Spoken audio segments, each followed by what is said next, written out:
अस्सलाम वालेकुम and welcome to my channel. जैसे कि हम पिछली वीडियो में मोहम्मद साद नईम के साथ इरास्मस के बारे में कंप्लीट डिटेल डिस्कस कर रहे थे। अभी हम पीएचडी की तरफ मूव करेंगे। ये फिलहाल पीएचडी कर रहे हैं स्पेन में। बाकी ये कंप्लीट इंट्रोडक्शन अपना खुद ही दे देंगे। सर अस्सलाम वालेकुम। जी वालेकुम अस्सलाम। कैसे हैं सर?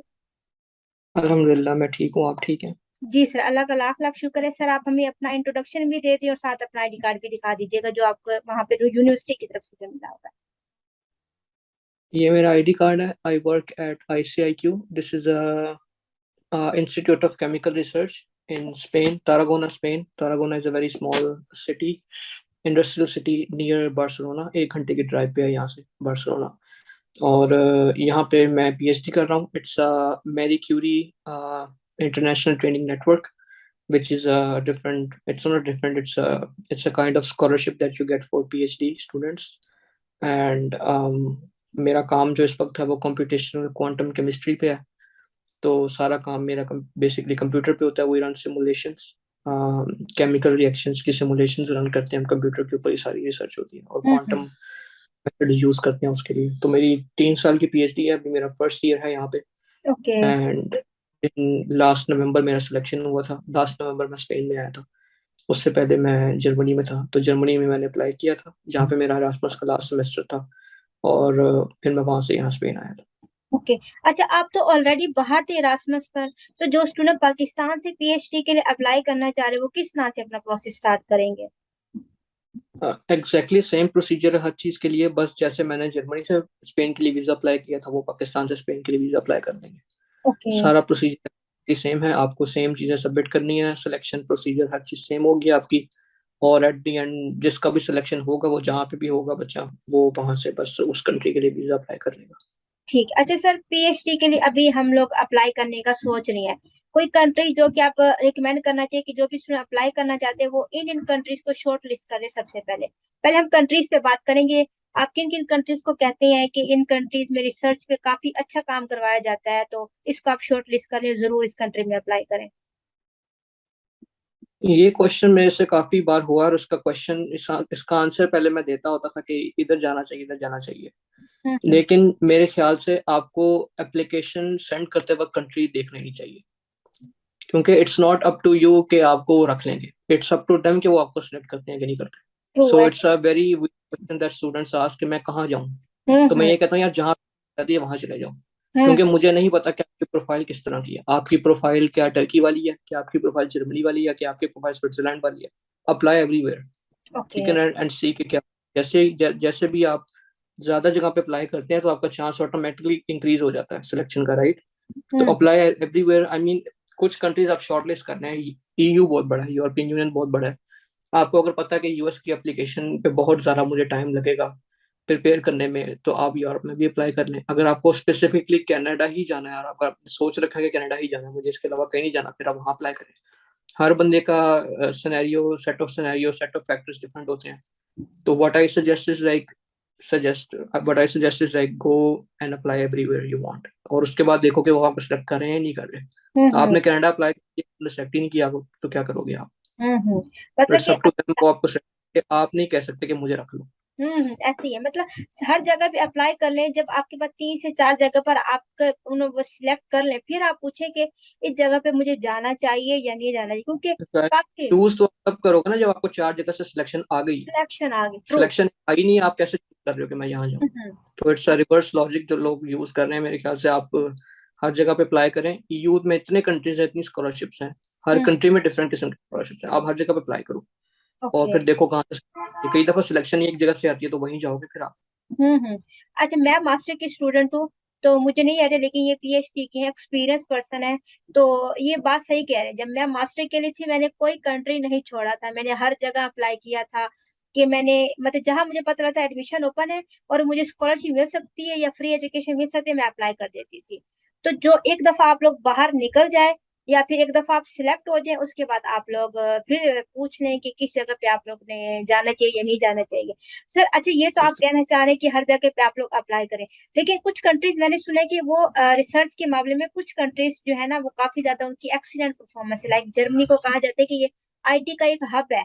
जो अगर आईटी में अपनी रिसर्च को आगे मूव ऑन करवाना चाहते हैं तो वो लोग स्पेसिफिकली जर्मनी में अप्लाई करें। तो इस तरह की कोई कंट्रीज वगैरह के बारे में फेमस है, लाइक स्पेन के बारे में कोई चीज फेमस हो के वहां पे रिसर्च की कौन सी चीज है जिसके मामले में स्पेन काफी ज्यादा फेमस हो? ये भी क्वेश्चन है, मे भी आपने क्वेश्चन सुना लेकिन मैं फिर भी रिपीट कर देती हूँ। जर्मनी का काफी ज्यादा फेमस है कि वो आईटी हब है, जर्मनी को कहा जाता है। तो जो स्टूडेंट जो है आईटी में रिसर्च करना चाहते हैं तो उनके लिए स्पेसिफिकली कहा जाता है आप लोग जर्मनी में अप्लाई करें। आप लोग की रिसर्च बहुत ज्यादा अच्छी जाएगी, वहां पर काफी ज्यादा एक्सपीरियंस पर्सन वैसे हर जगह पर होते हैं, लेकिन वहां पर मे भी रिसर्च लैब काफी ज्यादा अच्छी प्रोवाइड की जाती है। मुझे आइडिया नहीं है पीएचडी का बिल्कुल भी। अभी स्पेन किस मामले में फेमस है या कोई और कंट्री जिसके बारे में आपको पता हो?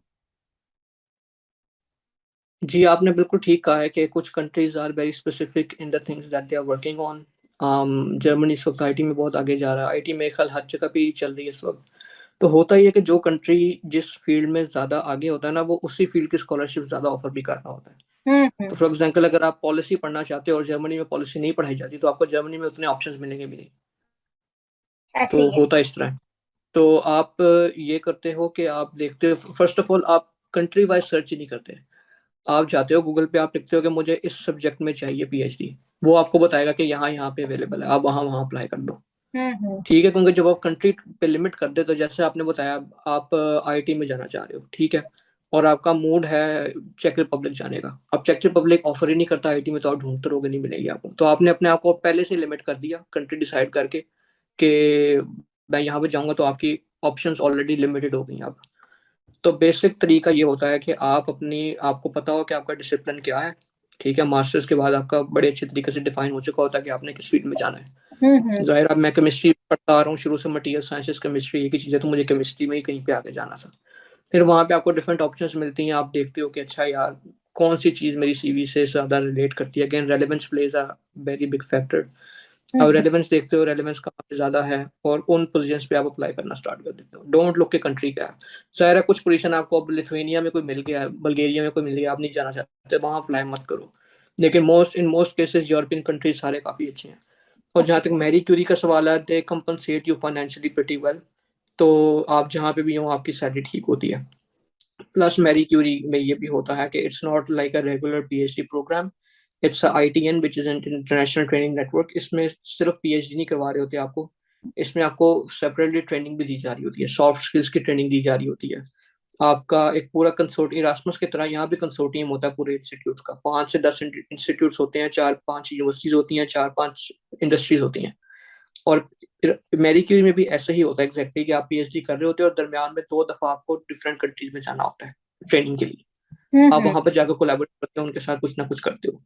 तो हम्म। दो तो एटलीस्ट वो आपको देते हैं ऑप्शन। एक ज्यादातर इंडस्ट्री होती है, एक कोई और इंस्टीट्यूट होता है, और सारे बड़े अच्छे इंस्टीट्यूट होते हैं। आप वहां पर जाते हो, इस प्रोसीजर को सेकेंडमेंट कहते हैं कि सेकेंडरी आप जा रहे हो किसी, आप अपनी पीएचडी के दौरान 2 जगह सेकेंडमेंट पे जाते हो। अभी हम्म। मेरी लैब में 2 मेरे प्रोग्राम की लड़कियां आई हुई है, वो सेकेंडमेंट कर रही हैं यहाँ पे। वो बेसिकली एक्सपेरिमेंट्स करती हैं, लेकिन यहाँ पे आके वो सिमुलेशन सीख रही हैं। वो 3-4 महीने यहाँ पे काम करेंगे, सिमुलेशन सीखेंगे, तो उनकी एक्सपर्टीज बढ़ जाएंगी डिफरेंट एरियाज में। तो बेसिकली ये मैरी क्यूरी में ये भी एक एक्स्ट्रा चीज आपको मिलती है जो कि नॉर्मल पीएचडी में उस तरह से नहीं मिलती। हम्म। थर्ड थिंग, आपकी ट्रेनिंग होती है हर 6 मंथ्स के बाद आपको मैरी क्यूरी वाले किसी दूसरे कंट्री में लेके जाते हैं, विच इज फुली पेड, हर चीज वो लोग पे करते हैं। वो आपको लेके जाते हैं हर 6 मंथ्स के बाद सारे रिसर्चर्स को जो उस प्रोग्राम में है, और उनकी ट्रेनिंग होती है किसी जगह पे जाके। उन पे डिपेंड करता है वो आपको कई दफ़ा साइंटिफिक लेक्चर्स देते हैं, कई दफ़ा आपकी सॉफ्ट स्किल की ट्रेनिंग देते हैं, आपको बताते हैं कि साइंस को पॉलिसी से कैसे रिलेट करना है। दुनिया में जो मसले इकोनॉमी के चल रहे हैं, साइंस अपना रोल कैसे प्ले कर सकती है, क्योंकि ज़ाहिर हम as a PhD student lab में होते हैं, काम कर रहे होते हैं बहुत छोटे से प्रॉब्लम के ऊपर। तो वो उनका गोल होता है कि वो हमें होलिस्टिक पिक्चर भी दें कि दुनिया में क्या चल रहा है और आपका प्रोजेक्ट कैसे मदद करेगा इसको। तो इस तरह की ट्रेनिंग्स होती हैं, हर 6 मंथ्स के बाद आपको वो लेके जाते हैं।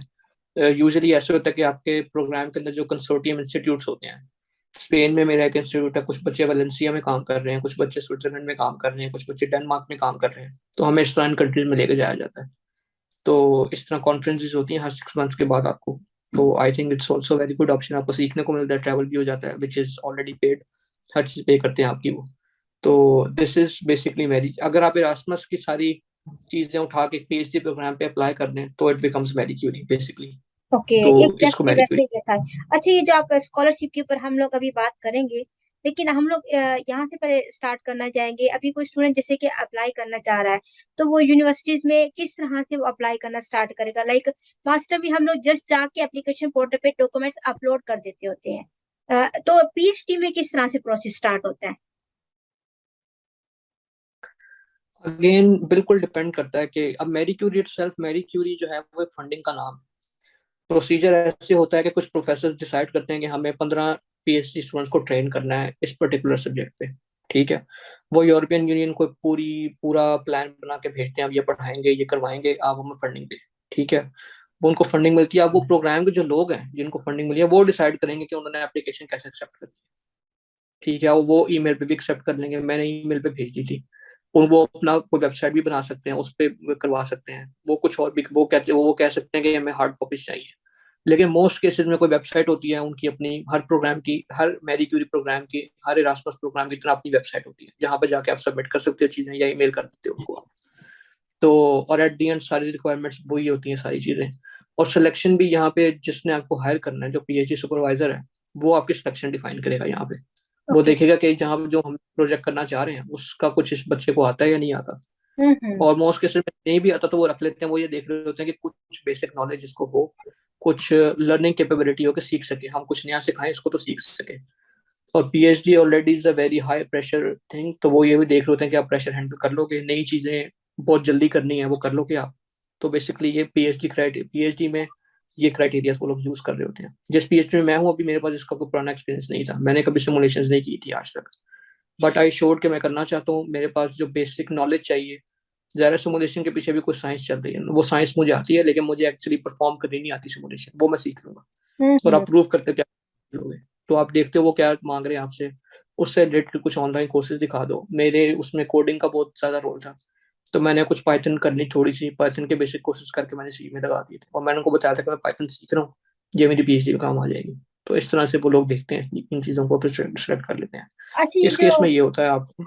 ये जो स्कॉलरशिप जी आप बता रहे हैं, ये हम ड्यूरिंग पीएचडी अप्लाई करते हैं या फिर पीएचडी करने से पहले? हम मतलब अप्लाई करने से पहले, पीएचडी में एडमिशन लेने से पहले हम लोग इस स्कॉलरशिप पे अप्लाई करते हैं, या ड्यूरिंग पीएचडी आप कर रहे होते फिर अप्लाई करते हैं स्कॉलरशिप पे?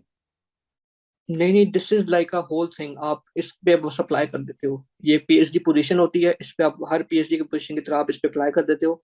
लेकिन इसकी फंडिंग मैरी क्यूरी वाली है, इसकी फंडिंग यूरोप दे रहा है। ओके। तो Erasmus के। बिल्कुल, आप जब पीएचडी सर्च कर रहे होते हो, इनकी एक वेबसाइट है यूरेक्सेस की, वहां पे आप अपना टॉपिक का नाम लिखते हो, आपको सामने सारी पोजीशन आ जाती हैं यूरोप के अंदर इस टॉपिक से रिलेटेड पीएचडी की। उस अगर जो कोई मैरी क्यूरी की पोजीशन होगी उसके ऊपर मैरी क्यूरी का लोगो लगा होगा, ब्लू कलर का लोगो है मैरी मैरी क्यूरी का, ऊपर बड़ा क्लियर लिखा होता है मैरी क्यूरी एक्शंस। तो आपको पता चलता है कि अच्छा ये पोजीशन मैरी क्यूरी वालों की है। तो वहीं पे ओके। जहाँ पे आप सारी स्कॉलरशिप ढूंढते हो, ये एक्सेस की वेबसाइट है। बाकी मैं बच्चों को सजेस्ट करूंगा कि लिंक्डइन को यूज करें ढूंढने के लिए। मेरे मुझे पोजीशन लिंक्डइन से मिली थी।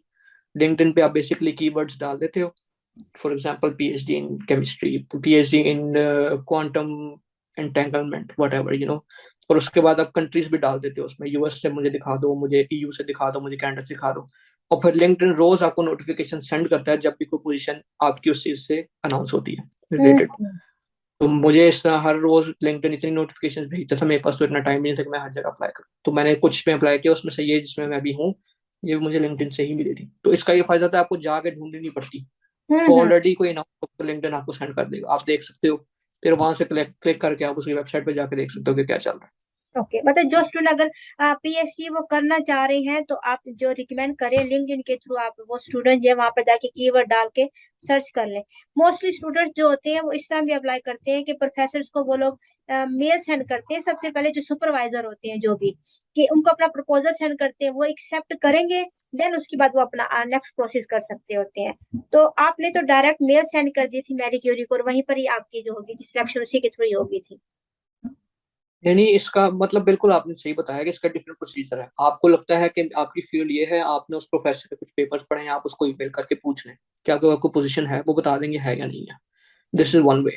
सेकंड वे इज के आपको वो अनाउंस कर रहे होते हैं अपनी वेबसाइट पे पोजीशंस। प्रोफेसर यूजुअली ट्विटर पे अनाउंस कर देंगे मुझे इस फील्ड में पीएचडी स्टूडेंट चाहिए। Twitter is a very big thing academia में। अगर आपको पीएचडी चाहिए, ट्विटर पे आप फॉलो करें बड़े बड़े जर्नल्स को, जो साइंटिफिक जर्नल्स होते हैं उनको फॉलो करें, साइंटिस्ट को फॉलो करें। तो वो फिर एक साइंटिस्ट कोई लगाता है पोजीशन, तो बाकी शेयर कर देते हैं, पहुंचते पहुंचते आप तक भी पहुंच जाती है। बाकी लिंक्डइन है, इन सारे सोर्सेज को यूज करें ताकि आपके पास खुद से आए पोजीशंस आ जाएं, फिर आप उसमें अप्लाई कर दें। अब अप्लाई करने के लिए वो आपको कहते हैं अच्छा ये चीजें मुझे भेज दें आप। कोई हम्म। वेबसाइट होगी वहां पे सबमिट करनी होगी, कोई ईमेल एड्रेस होगा उनका, वहां पे आपने सबमिट करनी होगी। तो it's just a matter of कि वो कैसे ले रहे हैं आपके डॉक्यूमेंट्स, उसका तो ओके। कोई प्रॉब्लम नहीं। मतलब तो कि मैरी जो क्यूरी इटसेल्फ का नाम होता है। मतलब पीएचडी भी आपके जिस चीज में भी आप पीएचडी कर रहे हैं, पोजीशन जो भी आप उसी से रिलेटेड, ट्विटर के लिंक्डइन के ऊपर आप उसके ऊपर कीवर्ड डाल के, लेट्स सपोज अगर मेरी कम्युनिकेशन में आगे वायरलेस कम्युनिकेशन में मूव करना चाह रही हूँ तो मैं उससे रिलेटेड डालूंगी। फिर जहां जहां ओपन होगी पोजीशन, मैं वहां वहां जाके उनके प्रोसेस के मुताबिक अप्लाई करूंगी जो बताया हुआ होगा। अच्छा सर, ये एक समझा जाता है बिल्कुल। कि पीएचडी पोजीशन बेसिकली आप पीएचडी नहीं कर रहे होते, बेसिकली आप जॉब कर रहे होते, इसमें आपको एक बहुत ही अच्छा स्टाइपेंड दिया जाता होता है यूनिवर्सिटी की तरफ से।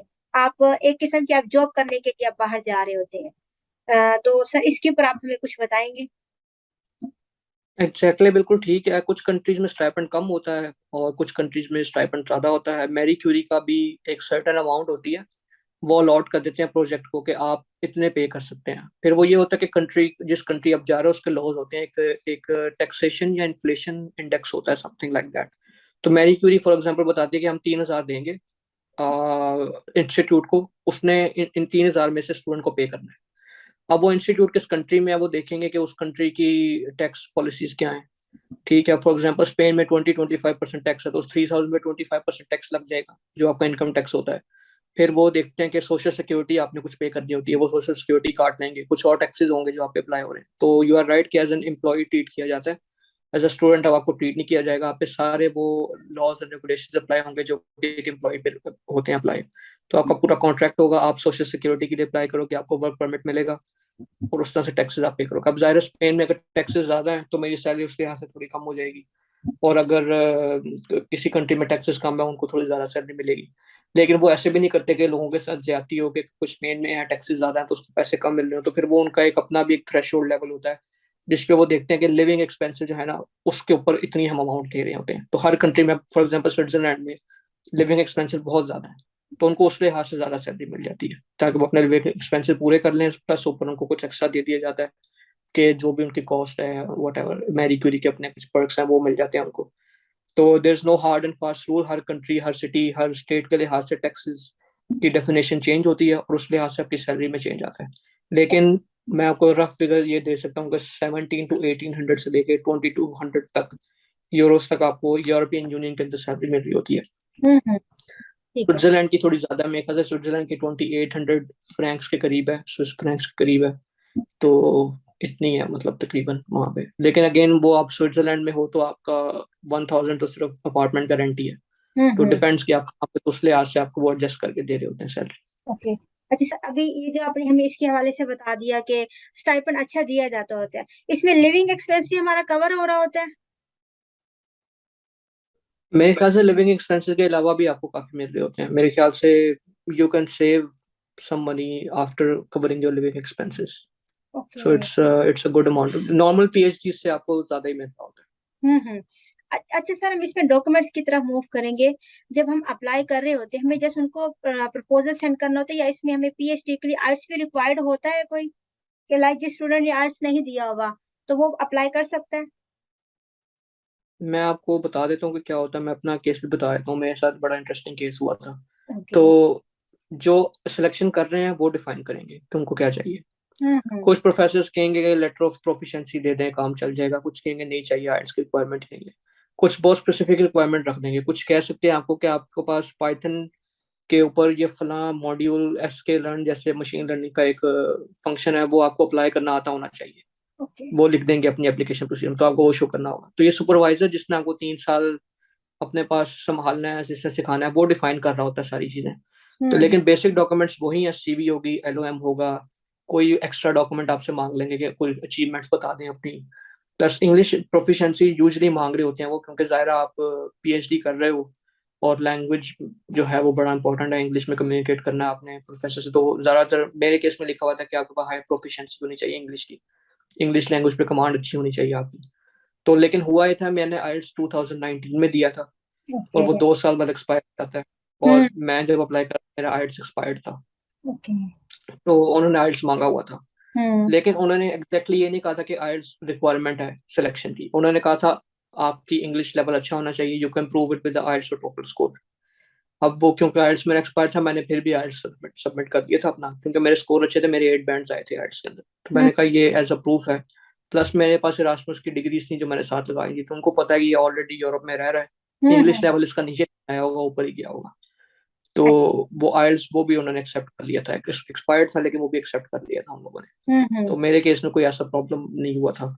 ठीक तो है। एट दी एंड वो बेसिकली इंग्लिश लेवल, जैसे मैंने आपको बताया, आप आइल्स सबमिट भी कर देंगे अगर आपके एप्लीकेशन में, लेटर ऑफ मोटिवेशन में ग्रामेटिकल मिस्टेक्स हैं, गलतियां कर टेक्निकल गलतियां कर रहे हैं आप, साइंटिफिक टर्म्स गलत यूज किए हैं, स्पेलिंग गलत कर दी है, तो वो सुपरवाइजर वहीं टर्न ऑफ हो जाएगा। वो कहेगा इसने तो एक लेटर भेजा है अपनी सिलेक्शन के लिए, उस पे इंग्लिश ठीक नहीं है, तो ये मेरे से क्या कम्युनिकेट करेगा। हम्म। तो इट्स वेरी रिलेटिव। वो कई दफा 6 पे भी एक्सेप्ट कर लेते हैं लोगों को, क्योंकि उनका लेटर अच्छा होता है। कई दफा 8 देख के भी लेटर में कोई गलती नजर आ जाए तो एक्सेप्ट नहीं करते, या कुछ ऐसा आप कर दो इंटरव्यू में तो वो आपको एक्सेप्ट नहीं करेंगे। हम्म। अच्छा, लेकिन आप वाले में तो केस वैसे स्ट्रांग था, आप इरासमस जो थे उसके ऊपर बाहर गए हुए थे, तो डिफरेंट कंट्रीज में आपने अपने सेमेस्टर कंप्लीट किए, तो आपकी प्रोफाइल वैसे ही काफी स्ट्रांग हो चुकी थी। तो लेकिन जो स्टूडेंट इरासमस पे नहीं गए हुए, वो पाकिस्तान में ही है, तो आप उनको रिकमेंड करेंगे कि वो एज अ सेफ साइड आइल्स दे के रखें अपना? लेकिन ज्यादातर मास्टर्स की या पीएचडी स्कॉलरशिप्स आइल्स, पीएचडी की तो नहीं, मास्टर्स की ज्यादातर आइल्स मांग रही होती है। तो अगर आप आइल्स नहीं दे रहे तो आप ऑलरेडी अपने आप को लिमिट कर रहे हो कि आप कहाँ कहाँ अप्लाई कर सकते हो। तो मेरे ख्याल से आइल्स दे देना चाहिए, आप तैयारी कर लो। हम्म। आइल्स की ऑनलाइन प्रिपरेशन होती है, मैंने ऑनलाइन की थी कोर्सेरा के ऊपर, गालिबन, हाँ जी, कोर्सेरा के ऊपर। जो ब्रिटिश काउंसिल है उनके अपने प्रोफेसर जो आइल्स का टेस्ट डिजाइन करते हैं, उनका ऑनलाइन फ्री कोर्स पड़ा हुआ है। हम्म। वो बता रहे हैं उसमें कि हम इस तरह चेक करते हैं आइल्स का पेपर, आप ये लिखेंगे तो ज्यादा नंबर मिलेंगे, ऐसी गलती करेंगे तो कम नंबर मिलेंगे। मैंने वो कोर्स किया था, फ्री बुक्स आइल्स की अवेलेबल है, उसके अंदर टेस्ट है, वो टेस्ट सॉल्व की, तो मैं चला गया था देने के लिए। वो हम्म। मेरे ख्याल से घंटे 1.5 घंटे का कोर्स है, वीडियोस हैं उसमें कुछ, वो देख सकते हो सारी आप। ओके। राइटिंग की अलग से वीडियोस दी हैं उन्होंने, क्या हम ऐसे चेक करते हैं, रीडिंग लिसनिंग स्पीकिंग सबकी अलग अलग से हैं। तो हम्म। आप वो देख के तैयारी करो, अगर आपकी इंग्लिश वीक है आप थोड़ा ज्यादा काम करो, जल्दी शुरू कर दो तैयारी। तो आइल्स दे दो, मेरे ख्याल से उसका बेनिफिट ही होगा आपको, डाउन साइड कोई नहीं होगा आपको। हाँ हम्म। अगर आपकी सिचुएशन ऐसी है कि फंड्स बिल्कुल नहीं है आपके पास, तो फिर तो चलो समझ में आता है, लेकिन if you can give it तो आपको दे देना चाहिए आइल्स, काम ही आता है आगे आपके। बिल्कुल, आर्ट्स में काफी स्टूडेंट जो होते हैं वो अकेडमीज ढूंढ रहे होते हैं, इवन के मुझसे भी पूछ रहे होते हैं कोई अकेडमी रिकमेंड करे। मैंने अपनी बारी पे मैंने कोई अकेडमी ज्वाइन नहीं की थी। मैंने बुक्स अलबत्ता, मेरे कुलीग ने मुझे 13 जो थी वो ऑलरेडी कर रहे थे, तो उन्होंने मुझे बुक्स दे दी। मैंने 16 तक बाकी जो थी पूरी बुक्स करके, मैं डेली का एक टेस्ट जो थी मैं यूट्यूब से देख के लिसनिंग वगैरह करती थी, राइटिंग की प्रैक्टिस करती थी। और मूवीज देखना मैंने स्टार्ट की थी। और तकरीबन आई थिंक ये साल मे बी E2 नेम होगा लर्निंग, ये चैनल भी। और असर याकूब का मैं चैनल जो होगा वो रीडिंग के लिए जरूर रिकमेंड करूंगी, रीडिंग की बहुत अच्छी टिप्स वो देते होते हैं। तो मैंने खुद वहीं से देख के मैंने खुद किया था। तो हम किसी भी एकेडमी में भी जाएं वो सेम प्रोसेस ही हमें करवा रहे होते हैं, लेकिन अगर आप लोग के पास ज्यादा पैसे हैं, आप लोग करना चाहते हैं, तो ऑब्वियसली आप लोग जाएं, उनका भी भला होगा और आप लोग भी फिर आराम से कर लेंगे आइल्स। अच्छा सर, हम यहाँ पर आइल्स के साथ हम प्रपोजल की तरह मूव करेंगे। हमें किस तरह से प्रपोजल हमें आगे सबमिट करवाना चाहिए या किस तरह प्रेजेंट करना चाहिए जब हम किसी सुपरवाइजर को के पास हमारी ही पोजीशन है जिसमें हम आगे ढूंढ रहे हैं अपनी पीएचडी, तो हमें उसे किस तरह से अपने डॉक्यूमेंट्स या प्रपोजल सबमिट करवाना चाहिए? जहां तक प्रपोजल का सवाल है, प्रपोजल कुछ प्रोग्राम्स आपसे मांगते हैं रिटर्न फॉर्म में। मेरे केस में उन्होंने ऐसे किया था कि मेरा जो इंटरव्यू हुआ था उसमें उन्होंने मुझसे कहा था कि आप एक पार्ट रिसर्च प्रपोजल पे होगा, तो आपने प्रेजेंट करना है, कुछ ओके। प्रपोज करना है जो आप रिसर्च करोगे। जहां तक लिखने का सवाल है, तो रिसर्च प्रपोजल लिखने का एक पर्टिकुलर डॉक्यूमेंट का स्टाइल है, आप चाहें आपको गूगल पे वो मिल जाएगा। लोग गूगल यूज नहीं करते, मुझे नहीं पता क्यों यूज नहीं करते, लेकिन बड़ी अच्छी चीज़ है, मुझे तो बड़ी पसंद है गूगल। हाँ वहां मैं पे आपको हर चीज सैंपल्स मिलते हैं, आपको हर चीज लिखी हुई मिलती है, यूट्यूब पे आपको वीडियोस मिल जाती हैं फ्री में जो लोग बता रहे हैं कैसे लिखना है। हम्म। प्लस पाकिस्तान का बहुत अच्छा सीन मुझे लगता है कि स्कॉलरशिप नेटवर्क ग्रुप है, आपका ग्रुप है, इरास्मस मुंडस का अपना ग्रुप है, वहाँ पे सीनियर्स बैठे हुए हैं जो जा चुके हैं सेलेक्ट होके। वहाँ पे आप जाएं, उधर उन्होंने अपनी हर चीज़ अपलोड कर रखी है। उधर आप क्वेश्चन करेंगे, क्वेश्चन नहीं भी करेंगे तो आपसे पहले बहुत सारे लोगों ने वही क्वेश्चन किया हुआ, उनके आंसर्स पड़े हुए हैं, वो जाके देख लें आप। ठीक है। तो you have to do your own research. अब लिखना कैसे है, उसको उसका तरीका ये होता है कि जब आप किसी पोजीशन पे अप्लाई कर रहे होते हो उसका टाइटल आपको दिया होता है, उन्होंने एक छोटी ब्रीफ पैराग्राफ की सूरत में ये भी लिखा होता है कि आपने क्या करना है। ठीक है, उन्होंने कुछ रिक्वायरमेंट्स लिखी होती हैं कि आपको ये चीज़ आनी चाहिए। तो जब आप एक रिसर्च प्रपोजल बनाओगे, आप उस टॉपिक के अराउंड बनाओगे। आप कहोगे कि अच्छा, मेरी सिलेक्शन अगर हो जाती है तो मैं इस चीज़ पे काम करूँगा, ऐसे-ऐसे काम करूँगा, मैं ये चीज़ें करना चाहूँगा, ठीक है? मैं ये टेक्निक्स इस्तेमाल करना चाहूँगा। आप उस सुपरवाइज़र के पेपर प्रोफाइल्स हो जाके सबसे पहले। हम्म। पीएचडी में बहुत इंपॉर्टेंट है कि आप उस रिसर्च सुपरवाइज़र के पेपर्स पढ़ो जाके कि वो काम क्या कर रहे हैं। और इंटरव्यू हो रहा है या आप डॉक्यूमेंट सबमिट करो, उसमें वैसी चीज़ें डालो जो उसको समझ नहीं आए। ठीक है ना? उससे रिलेटेड चीज़ें डालो ताकि उसको पता हो कि अच्छा, मैं इस चीज़ पे काम कर रहा हूँ या कर रही हूँ, तो ये बच्चा भी काम करना चाहता है, तो मेरे लिए स्टूडेंट बेहतर है। ठीक है, ज़ाहिर है जब उनके सामने 50 सीरीज़ पड़ी होंगी, वो ऐसे ही पिक करेंगे कि जिसको ज़्यादा आता है, जो उनसे ज़्यादा रिलेट कर पा रहा है। हम्म। तो आप उस प्रोजेक्ट के हवाले से पेपर्स पढ़ो सबसे पहले और फिर लिखना स्टार्ट करो। साइंटिफिक डॉक्यूमेंट होता है रिसर्च प्रपोजल, आप लिखो कि ये टेक्निक्स इस्तेमाल की जा सकती हैं, उससे ये चीज़ फाइंड आउट की जा सकती है, ये चीज़ फाइंड करने का ये होगा, मकसद होगा। तो it's a completely scientific document. आप रिसर्च पेपर अगर आप पढ़ते हो तो आपको पता होगा कि कैसे लिखा जा सकता है। ठीक है?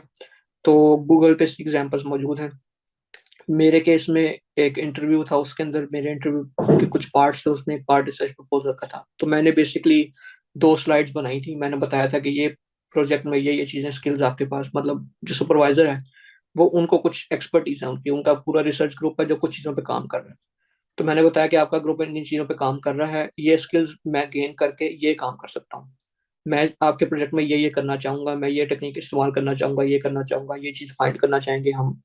और इंडस्ट्री के लिए ये चीज़ ज़्यादा इम्पोर्टेंट है, इसको ऐसे कैलकुलेट किया जा सकता है और इसकी कैलकुलेशन को इससे जोड़ के एक अच्छा ज़ाहिर आप एक अच्छी कंट्रीब्यूशन, क्योंकि PhD is something about that's never been done before. अब कोई पहले ऐसी चीज़ नहीं हुई जो आपने करनी है। हम्म। तो आप ज़ाहिर आपको लिटरेचर पता होगा तो आप बताओगे कि ये चीज़ पहले नहीं हो चुकी। ओके। लेकिन फिर भी वो इतना नहीं देख रहे होते कि आप बिल्कुल साइंटिफिक लेवल पे बिल्कुल एक्यूरेट हो। वो देख रहे होते हैं कि आपका विजन कुछ है, आप सोच सकते हो साइंटिफिकली कि नहीं सोच सकते। हम्म। आपको रिसर्च प्रोजेक्ट अगर मैं पकड़ा दूं, सुपरवाइजर अगर पकड़ा दे आपको, तो आप कुछ कर, आप ये ना हो कि बिल्कुल खाली बैठ जाओ, आपको समझना है।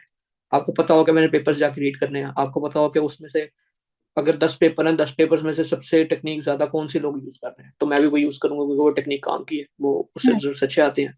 This is what they want to see. तो वो इंटरव्यू में भी और लेटर जो आपका डॉक्यूमेंट है उसमें भी ये चीजें देख रहे होते हैं कि आप किसी ऐसी चीज का नाम ना लो जिसका ताल्लुक ही नहीं है इससे कोई। तो it's hmm. Basically they are looking कि आप अपनी फील्ड से वाकिफ हो या नहीं हो।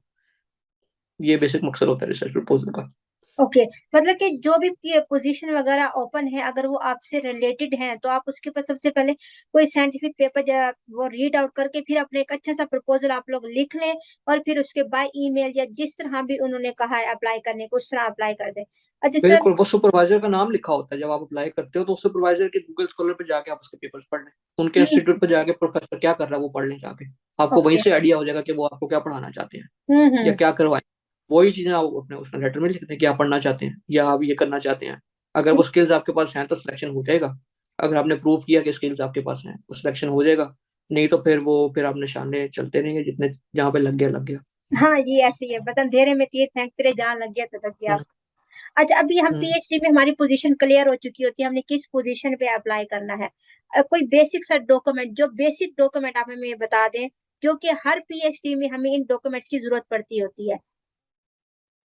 बेसिक डॉक्यूमेंट्स हर पीएचडी हर मास्टर के लिए सेम है। अब सीवी चाहिए आपको, लेटर ऑफ मोटिवेशन चाहिए, लेटर ऑफ रेफरेंसेस कभी मांग लेते हैं पीएचडी वाले, कभी नहीं मांगते। मेरे केस में उन्होंने कहा था आप 2 रेफरेंसेस का नाम दे दें बस, तो मैंने सीवी के एंड पे अपने 2 रेफरेंसेस का नाम दे दिया था, उनका ईमेल एड्रेस फोन नंबर दे दिया था। और इसके अलावा वो बेसिकली आपकी बैचलर की थीसिस मांगते हैं आपकी, क्योंकि पीएचडी से रिसर्च वर्क, तो रिसर्च से चीजें मांगते हैं आपकी जो आपने रिसर्च की। मास्टर थीसिस मांगेंगे आपका, हम्म। उसमें देखेंगे आपने काम कैसे। और ये बेसिक चीजें होती हैं। इसके अलावा आप आइल्स का स्कोर अगर आपके पास है तो दे दें। और मेरे केस में 3 अचीवमेंट्स मांगी थी उन्होंने, वो मैंने बस ऐसे ही लिख के भेज दी थी। वो भी ज़्यादा अच्छा लिखना है आपको, हर चीज़ आपको अच्छे से लिख के भेजनी है। तो this is like some basic things जो आपको हर पीएचडी उसके लिए चाहिए होती है, हर एप्लीकेशन के लिए चाहिए होती है आपको ये चीज़। ओके। और पोजीशन में अगर हमारी जो रिक्वायर्ड पोजीशन है वो हम बाय लिंक्डइन और ट्विटर हम लोग खुद भी फाइंड आउट कर सकते हैं कि पोजीशन कहाँ कहाँ ओपन है, किस किस तरह से अप्लाई करना है। अच्छा सर, ये लोग स्टाइपेंड भी साथ ही डिक्लेयर करते हैं कि ये पोजीशन ओपन है और इसमें इतना स्टाइपेंड दिया जाएगा, ये कवर किया जाएगा, तो वो भी साथ वो डिक्लेयर करते होते हैं? हाँ, जो नॉर्मल पोजीशन है जो मैरी क्यूरी नहीं है उसके केस में उन्होंने लिखा होता है कि कॉम्पनसेशन कितनी मिलेगी आपको। या वो ये लिख देते हैं कि इस लॉ के मुताबिक हम पे करेंगे। आप वो लॉ आप गूगल पे जाके सर्च कर सकते हो, जर्मनी का अपना है, नेदरलैंड्स का अपना है, वो उसमें लिखा होता है कि इतनी फर्स्ट ईयर को इतनी मिलती है, सेकंड ईयर को इतनी मिलती है। हम्म। या वो ग्रोस सैलरी लिख देते हैं, उस पर टैक्सेस अप्लाई होंगे जाहिर है उसके बाद।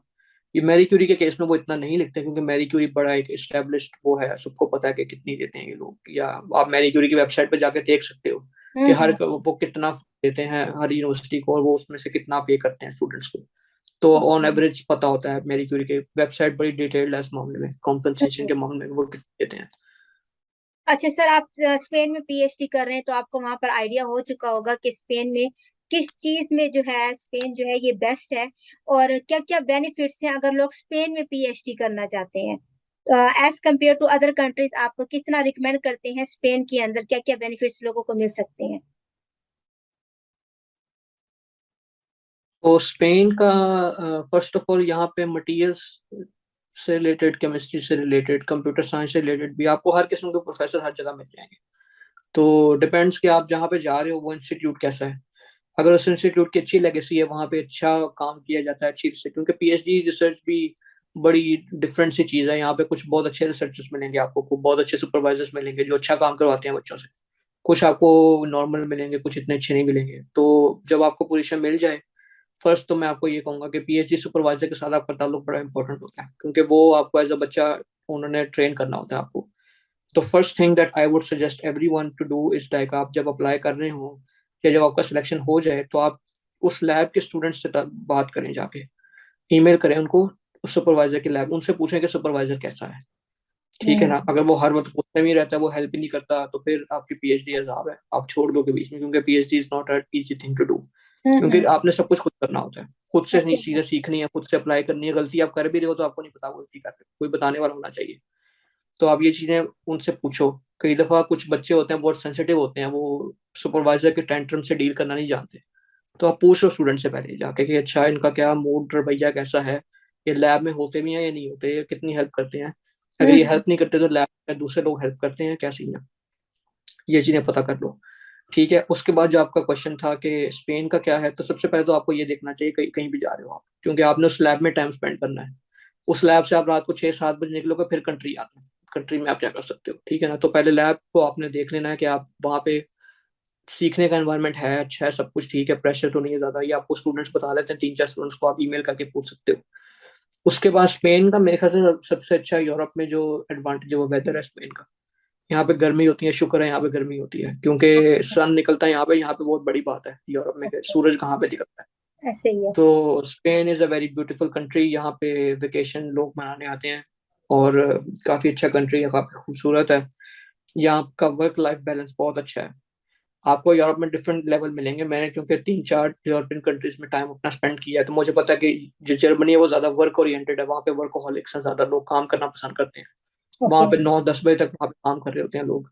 हम्म। और यहाँ पे स्पेन में ज़्यादा चिल साइड है, काम थोड़ा कम करते हैं, पार्टी थोड़ी ज़्यादा करते हैं। ओके। तो स्पेन का ऐसे है, वर्क लाइफ बैलेंस बड़ा अच्छा है यहाँ पे। ऐसे नहीं है कि आप छुट्टी ले रहे हो तो कोई बहुत बड़ा मसला बन जाएगा, यहाँ पे बड़ा नॉर्मल है, लोग अच्छा है यहाँ पे, वर्क एनवायरनमेंट काफी अच्छा है यहाँ पे, चिल है यहाँ पे। हम्म। तो ये फायदा है स्पेन का।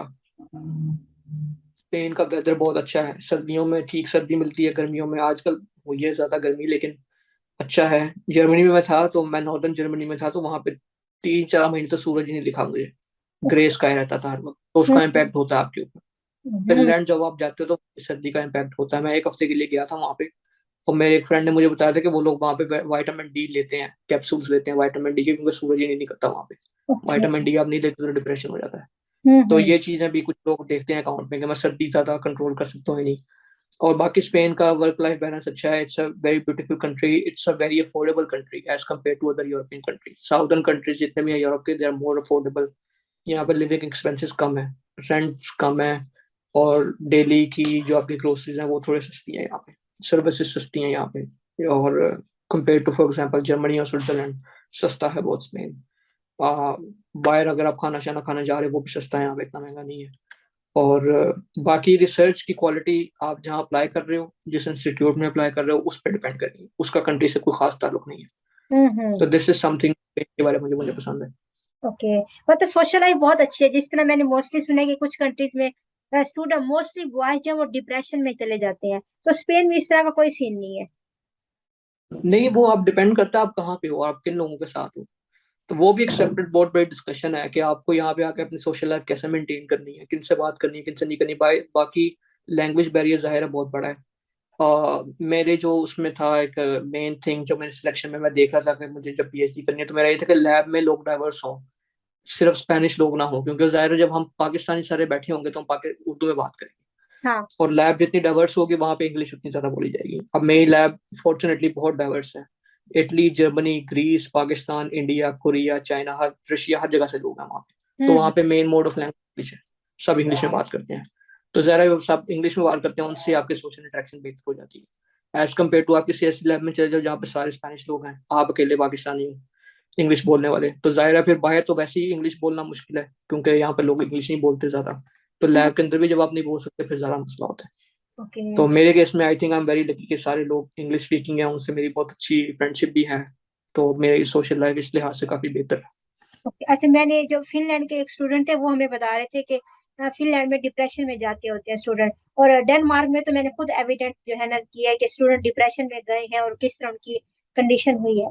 मे भी ये डिपेंड करता है कि वो इंट्रोवर्ट है या एक्सट्रोवर्ट है, ये खुद भी उस पर डिपेंड करता है पर्सन टू नहीं, आई पर्सन। थिंक बहुत सारे फैक्टर्स हैं इस चीज के, बिल्कुल आपने ठीक कहा, इंट्रोवर्ट एक्सट्रोवर्ट पे डिपेंड करता है। आपकी पीएचडी कैसी चल रही है उस पर डिपेंड करता है। ओके। पीएचडी जब फंस जाए तो फिर आपको खाना पीना भी भूल जाता है, हम्म। क्योंकि PhD is a very difficult thing to do already.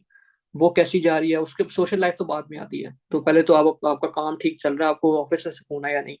Okay. उसके बाद वेदर बहुत इंपॉर्टेंट रोल प्ले करता है, आप किन लोगों में उठ बैठ रहे हो वो फैक्टर प्ले करता है। जरा आप बाहर तभी निकलोगे जब कुछ सूरज होगा, कोई लाइट होगी, कुछ करने को होगा। सर्दी में तो कुछ करने को ही नहीं है, तो आप क्या करोगे बाहर जाके। तो हम्म। फिनलैंड में ऐसे ही है, मैं गया था तो वहां पे लोग ज्यादातर इनसाइड रहते हैं, लोग अंदर रहते हैं। 5 बजे 4 बजे अंधेरा हो जाता है तो आप बाहर कुछ 6 बजे तक चीजें खुली हैं, उसके बाद आप बाहर नहीं जा सकते। हम्म। तो स्पेन इस लिहाज से बड़ा बैलेंस्ड आउट है, यहाँ पे भी सारे मौसम देखने को मिलते हैं।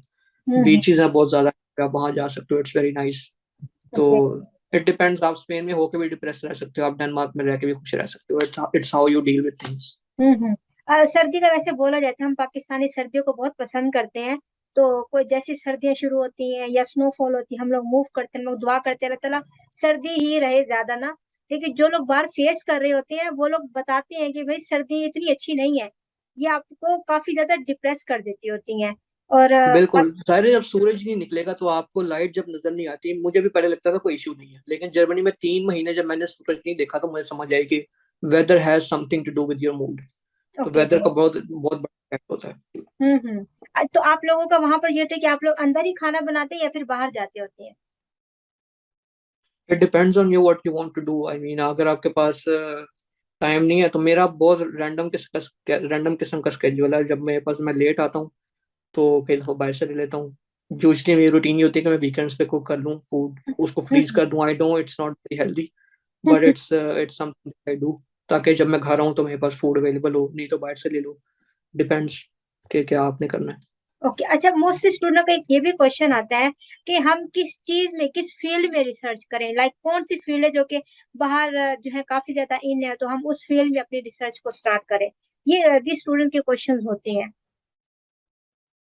ये क्वेश्चन बड़ा पुराना और मेरे ख्याल से स्टूडेंट्स को इस क्वेश्चन करना छोड़ देना चाहिए। उसकी ओके। वजह यह है कि हर फील्ड का स्कोप है।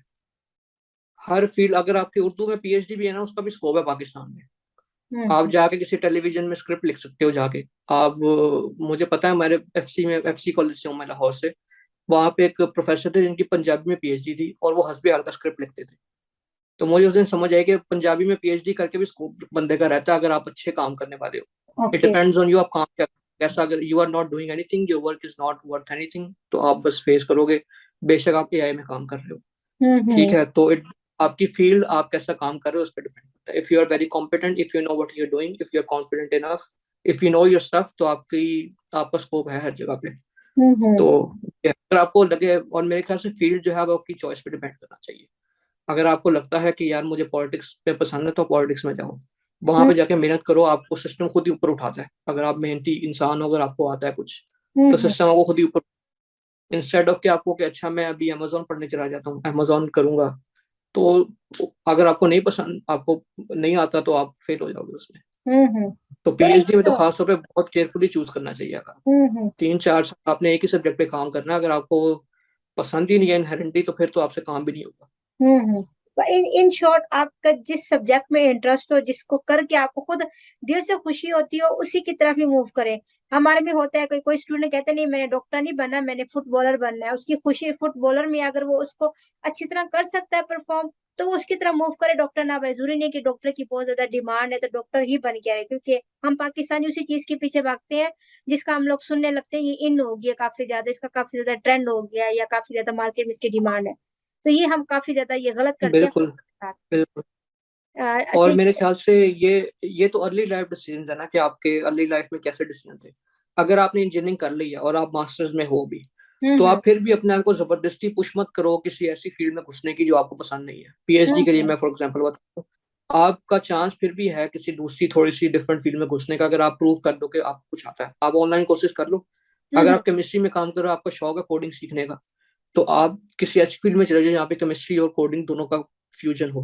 फिर आप हम्म। कोडिंग भी आपको वहां पे सीखने को मिलेगी, फिर आप आगे कोडिंग पे स्विच कर दो।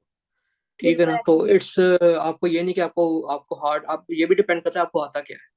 अगर हम्म। आपको बिल्कुल कुछ नहीं आता और एक ही चीज आती है, फिर आपको उसी में आगे चले जाना चाहिए। हम्म। तो इट रियली डिपेंड्स कि आपका आपका सिनेरियो क्या है। कुछ लोगों की बहुत हार्ड कॉम्पिटेंसी होती है एक ही चीज में, तो हम्म। वो उस फील्ड में रहें तो उनके लिए ज्यादा बेहतर है, उनके करियर प्रोस्पेक्ट ज्यादा बेहतर होते हैं, क्योंकि वो उस फील्ड का ज्यादा पता है। ओके। तो इंटरेस्ट फिर यही है कि अगर आपका इंटरेस्ट नहीं बनता उसमें, तो फिर आप कुछ साइड पे शुरू करें अपने आप को सेटिस्फाई करने के लिए। हम्म। हॉबीज रखें, इस तरह करें कुछ ना कुछ। बिल्कुल। अब कुछ स्टूडेंट, मैंने ऐसे भी स्टूडेंट देखे हैं जिन्होंने यूट्यूब से सीख के, लाइक प्रोग्रामिंग की, हमें इतने अच्छे अच्छे यूट्यूब पे वीडियोस मिल जाते हैं कि हम लोग घर बैठ के भी सीख सकते हैं। कुछ एक मेरे जानने वाले हैं, उन्होंने जस्ट एफएससी की थी, उन्होंने पाइथन पूरी की पूरी यूट्यूब से सीखी। अभी वो एज अ प्रोग्रामर जो है सऊदीया में वो अपॉइंट हुए हैं, और माशाल्लाह बहुत ही अच्छा अर्न कर रहे हैं, जबकि उनकी एजुकेशन सिर्फ एफएससी है।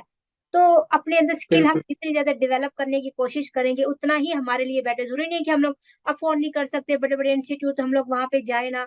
यूट्यूब पे हर चीज अवेलेबल है। आप लोग कोई भी स्किल आप लोग अपने डेवलप कर सकते हैं। मैंने ग्राफिक की स्किल, वीडियो एडिटिंग की स्किल, ये मेरी वीडियो से रिलेटेड नहीं थी, मेरी डिग्री से रिलेटेड नहीं थी, लेकिन मुझे शौक था इन चीजों का। ये मैंने यूट्यूब से मैंने ये सारी की सारी चीजें अपने अंदर डेवलप की और मैंने सीखी। तो आप लोग भी वहीं से सीख सकते हैं। खैर हम लोग पीएचडी की तरफ ही आते हैं। ये तो एक सेपरेट बात होगी। मतलब कि अब जिस चीज में, अगर पीएचडी के अंदर उसकी जिस फील्ड मास्टर में उसका जिस चीज की तरफ इंटरेस्ट आ रहा है, उसी को ही आगे लेके चले तो ज्यादा बेटर है। ये ना देखे कि कौन सी चीज अभी बाहर डिमांडिंग में है या नहीं है। अच्छा, आप कितना रिकमेंड करते हैं स्टूडेंट्स को कि वो पाकिस्तान में पीएचडी करें, या उनको एक अच्छा स्टाइपेंड मिल रहा है बाहर तो तभी वो बाहर, इसलिए बाहर जाके पीएचडी करें? कि मेन रीजन आप क्या बताएंगे कि किस वजह से स्टूडेंट को पाकिस्तान में करनी चाहिए या बाहर करनी चाहिए पीएचडी? मेरे ख्याल से जो ये क्वेश्चन है ना कि बाहर करना चाहिए क्या करना, मेरे ख्याल से इसका ताल्लुक स्टाइपेंड से कम है, और जो नॉलेज आपको मिलेगा और जो पर्सनैलिटी आपकी डेवलप होगी उससे ज्यादा है। हम्म। तो मेरे ख्याल से मैं जब तक पाकिस्तान से बाहर नहीं निकला था, मुझे पता नहीं था कि पाकिस्तान में क्या चल रहा है। आपके पास कोई चीज कंपैरिजन के लिए नहीं होती ना, कोई दूसरी चीज होगी तो कंपेयर करोगे आप। हम्म। तो मेरे ख्याल से बेहतर है अगर आप बाहर का एक्सपोजर लो, आपको पता चलता है कि बाहर की सोसाइटीज किस तरह डेवलप्ड है, आपको पता लगता है कि यहाँ के लोगों का अखलाक कैसा है। आपको पता, आपके अपने अंदर कुछ शाउट डेवलप होता है, आपको पता चलता है कि डिफरेंट लोग किस तरह की बातें कर रहे हैं, बाहर दुनिया कहाँ पे खड़ी है, हम क्या कर हम्म। रहे हैं। और ज़ाहिर एट द एंड ये आपके लिए ही बेहतर है, आपके लिए और आपकी फैमिली के लिए बेहतर है। आप जितना सीखो, आप जितना डेवलप हो पर्सनली, उतना ही बेहतर है आपके लिए। और मेरे ख्याल से जितने लोग अपने आप को बेहतर खुद कर सकते हैं, तो सोसाइटी उतना ही बेहतर होती है। तो हम्म। डिपेंड्स कि अगर आपको वाकई में हायर साइंटिफिक क्वालिटी का स्टफ पढ़ना है, उस पर काम करना है, तो जाहिर है पाकिस्तान में मेरे ख्याल से भी वो चीज़ अभी तक उस तरह से नहीं आई। कुछ लैब्स हैं बहुत डेवलप्ड हैं पाकिस्तान में, कुछ फील्ड्स काफ़ी डेवलप्ड हैं, कुछ फील्ड्स नहीं है। तो फिर आप हम्म। बाहर आ जाए, बाहर से आप पीएचडी कर लें, आप यहाँ पे सीखें। आपको आपको पे भी कर रहे हैं वो, आपको बाहर रहने को भी मिल रहा है, सब कुछ है, तो फिर आप आ जाएं। It depends on you, what do you want to do. Okay. अच्छा, जो स्टूडेंट अभी स्पेन में अप्लाई करना चाहते हैं, आप लोग लिंक्डइन के थ्रू, ट्विटर के थ्रू, इवन के स्कॉलरशिप नेटवर्क ग्रुप के ऊपर भी पोस्टिंग होती है पोजीशंस की, आप लोग चेक कर सकते हैं जाकर। अपनी फील्ड से रिलेटेड आप लोग चेक कर लें और कंट्री का आप लोग फिल्टर लगा लें। अगर आप लोग स्पेन में इंटरेस्टेड है करने के लिए, कि आप लोग चाहते हैं कि आप लोग स्पेन, या बाकी मैरी क्यूरी का सर ने बता दिया आप वहां पर जाए, उनकी वेबसाइट पर जाके आप चेक कर सकते हैं। अगर पोजीशन ओपन है, अच्छा सा प्रपोजल आप लोग रेडी करें, रिलेटेड है आपसे, तो आप लोग फिर वहां पर भी अप्लाई करें। सर ऑलरेडी ले रहे हैं, काफी अच्छी और कम्पिटेटिव स्कॉलरशिप है। लेकिन सर का एडवांटेज था कि सर ऑलरेडी ही उनकी प्रोफाइल बहुत ज्यादा स्ट्रांग थी, तो उनको ज्यादा प्रॉब्लम नहीं हुई होगी पीएचडी में स्कॉलरशिप अवेल करने में। नहीं, लेकिन मैं ये भी क्लियर कर दूं, बहुत सारे स्टूडेंट्स हैं पाकिस्तान से आते हैं, जो मेजोरिटी उन्हीं स्टूडेंट्स की है जो पाकिस्तान से आ रहे हैं। ओके। क्योंकि रासमस तो वैसे ही बहुत कम स्टूडेंट्स पाकिस्तान से हर हर साल 100 बच्चे जाते हैं रासमस के लिए, उनमें हम्म से भी कई सारे जॉब्स करते हैं, कुछ वापस आ जाते हैं, कुछ पीएचडी करते हैं। तो लेकिन ज्यादातर जो सिलेक्शन हो रही है वो उन्हीं स्टूडेंट्स की है जो पाकिस्तान में है। हम्म। तो आपको वो सोचने की बिल्कुल जरूरत नहीं है, इट ऑल डिपेंड्स ऑन, अगर उनको जो चाहिए वो आपके पास है और आप प्रूव कर देते हो कि आपके पास है, और इंटरव्यू में आप बता देते हो कि आप सीख सकते हो, आप कर सकते हो, ये चीज मैटर करती है। सिर्फ यहाँ पे रंग, नस्ल, जात पात कुछ मैटर नहीं करता। हम्म। क्योंकि एट दी एंड उन्होंने आपको डॉक्यूमेंट देना है, वो डॉक्यूमेंट आपने एम्बेसी ले जाना है, एम्बेसी को कोई मसला नहीं है, वो आपको वीजा लगा देगी। लोग हम्म। कहते हैं कि वीजा लग जाएगा। वीजा, एम्बेसी को एक रीजन चाहिए आपको वीजा देने के लिए, वो रीजन ये है कि एक वजह हो जिसकी वजह से आप जा रहे हो, और हम्म। दूसरा कि आप पैसे हो अपने आप को अफोर्ड करने के लिए। वो एक लेटर जो पीएचडी का या मास्टर का ना, उस पर दोनों बातें लिखी होती है कि हम इसको स्टडी के लिए बुला रहे हैं और इसको पैसे हम देंगे, तो एम्बेसी को कोई मसला नहीं होता। तो आप ठीक। ये मत सोचें कि एम्बेसी वीजा देगी नहीं देगी। आप एक दफा एक अच्छी स्कॉलरशिप, अच्छा एडमिशन ले लेंगे तो एम्बेसी नहीं रोक सकती आपको। ठीक है। अननेसेसरी आप एम्बेसी जाकर कोई बेवकूफाना हरकत कर दें या कुछ कह दें इस तरह की बात, हम्म। वरना तो उनको कोई मसला नहीं होता। अच्छा सर, आपका स्पेन में आपका फिर वीजा किस तरह से आपने अप्लाई किया था? जब आपका इरास्मस वाला कंप्लीट एंड हो गया था और आपको पीएचडी की स्कॉलरशिप अवेल हो गई थी, फिर आपने ये वाला प्रोसेस किस तरह से स्टार्ट किया था? एग्जैक्टली सेम, इन्होंने मुझे कॉन्ट्रैक्ट दिया था, वो कॉन्ट्रैक्ट के साथ कुछ डॉक्यूमेंट्स थे। अच्छा, आप जिक्र कहीं थे कि रासमस का बेनिफिट हुआ था, मुझे रासमस की वजह से नुकसान भी बड़ा हुआ था। हुआ ओके। ये था कि स्पेन का लॉ है कि आपको पुलिस करेक्टर सर्टिफिकेट जमा करवाना पड़ता है, एक एप्लीकेशन प्रोसीजर के उसमें। तो उन्होंने मुझसे कहा था कि आप अपने पिछला 5 साल का जो रिकॉर्ड है ना आपका, वो करेक्टर सर्टिफिकेट जमा करवाएं। अब हम्म। पिछले 5 साल में मैं 5 कंट्रीज में रह चुका था, ओके। जर्मनी में, पाकिस्तान में, स्पेन के अंदर भी, फ्रांस के अंदर और चेक रिपब्लिक के अंदर। तो मुझे हर कंट्री का सर्टिफिकेट बनवाना पड़ा था एट दी एंड। हम्म। तो उसकी वजह से मुझे 2 महीने लग गए थे एक्स्ट्रा, जो कि एप्लीकेशन 15 दिन में वीजा लग जाता है ये वाला। हम्म। मैरी क्यूरी का आपको वर्क परमिट वाला वीजा होता है, ये 15 दिन में लग जाता है, लेकिन मुझे 2 महीने लग गए इस चक्कर में, क्योंकि मुझे हर कंट्री से लेना था। और तो बेसिक यही होता है, आपको डिग्रीज चाहिए, आपको कॉन्ट्रैक्ट चाहिए, आपको पुलिस करेक्टर सर्टिफिकेट चाहिए। अगर आप पाकिस्तान में हो तो वो आराम से बन जाता है। फिर उसकी कुछ अटेस्टेशन होती है, वो करवा के आप अम्बेसी ले जाओ, तो अम्बेसी मेरे ख्याल से 15 डेज या 7 डेज में वीजा आपको दे देती है। Hmm. It's very fast. Okay sir. ठीक है सर, अभी हम इस पीएचडी वाले का एंड करते हैं, लेकिन कोई चीज जो मिस हो गई हो या फिर टिप्स आप देना चाहें और मेन पॉइंट्स बताना चाहें पीएचडी स्टूडेंट्स को। मेरे ख्याल से पीएचडी करनी भी है या नहीं करनी है, सोच लें पहले। Okay. Don't just do it के बस बाहर जाना है। हम्म। तो सोच करनी, क्योंकि ये इट्सल्फ बहुत बड़ी रिस्पॉन्सिबिलिटी होती है कि ऊपर आपके, और ये आपको प्रोफेसर, अगर आप नहीं काम करोगे आप फंस जाओगे। यू कांट लीव, आप छोड़ के कहाँ जाओगे, आपको कंप्लीट करनी पड़ेगी। और पीएचडी जिन्होंने करनी है वो लाजमी करें। अगर उनको कोई ये है कि पीएचडी करके ये हो जाएगा, मैं इंडस्ट्री में नहीं जा सकता या मैं जॉब नहीं कर सकता, तो ऐसा बिल्कुल नहीं है। यूरोप में साइंस जो एकेडेमिया और इंडस्ट्री का नेटवर्क काफी मजबूत है, तो you can always switch to industry. Marie hmm. Curie का फायदा ये होता है कि आपको एक्स्ट्रा चीजें सिखाई जा रही होती हैं ऑन द साइड, जो कि काम आती हैं आपके, अगर आप इंडस्ट्री में स्विच करना चाहो। इंडस्ट्रियल कंसोर्टियम होते हैं यहाँ पे, इंस्टीट्यूट्स होते हैं, वो उधर जाके आप सेकंडमेंट कर सकते हो, आपको पता चलता है कि इंडस्ट्री कैसे काम करती है। तो if you want to do a PhD, do a PhD. If you want to do from abroad, don't think कि इस कंट्री में ही जाना है मुझे। अगर आपको कोई खास रीजन है तो फिर तो समझ में आती है। If you are just being picky कि अच्छा मुझे नहीं यूएस में ही जाना है, क्योंकि यूएस बस मुझे मेरे मामू के ताया ने बताया था कि बहुत अच्छा कंट्री है, तो रिसर्च करने पहले, और उसके बाद आप करें और अप्लाई हर जगह करें। जब सिलेक्शन आ जाए फिर चूज करें, पहले से मत चूज करें अप्लाई करने से पहले।